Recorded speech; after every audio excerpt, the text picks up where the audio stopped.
How could any government in their right senses possibly think that the failure of a licensed institution to repay 200 investors whose money has vanished could become an issue of national secrecy? It is a matter which is of concern to the entire nation and our standing in the world. And for them to have thought so borders on lunacy when one of the members is a living legend. I want to be very clear. Nobody is singling out Bolt for any special treatment. He hasn't asked for it, and I don't think he expects it.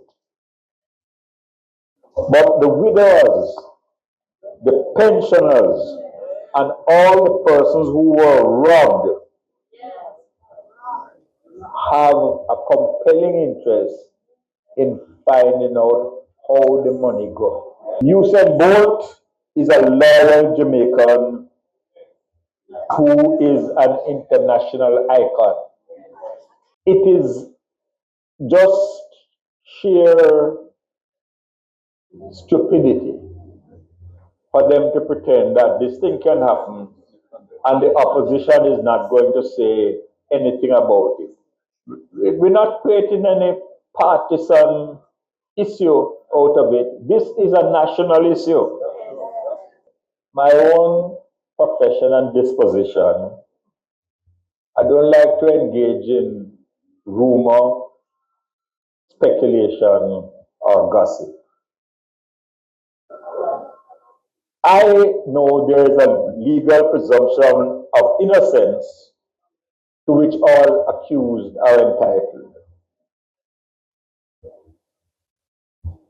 If anyone who thinks that whatever Miss Panton is accused of doing, if in fact she did anything could be done by her alone, must still believe that the world is flat. Justice demands that the thief or thieves be found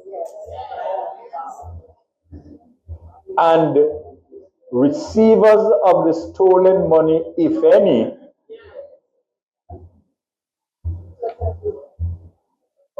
end up where those who have been convicted by a court of competent jurisdiction go, where criminals belong.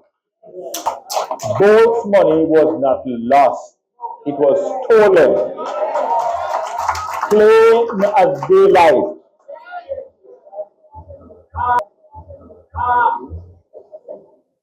We must not prejudice the right of fair trial of any accused. But there are issues which, according to our constitutional entitlement of free speech, demand ventilation and not a muzzle. Mr. Bolt has very competent lawyers. I do not intend or need to offer them legal advice. But what I would say is, if they have not already done so, the FSC had better pad up a top-class legal team. Because the question is going to arise, has there been a breach of its statutory duties? And they certainly expose themselves to civil action in our courts by any of the or all of the 200 investors whose money has disappeared.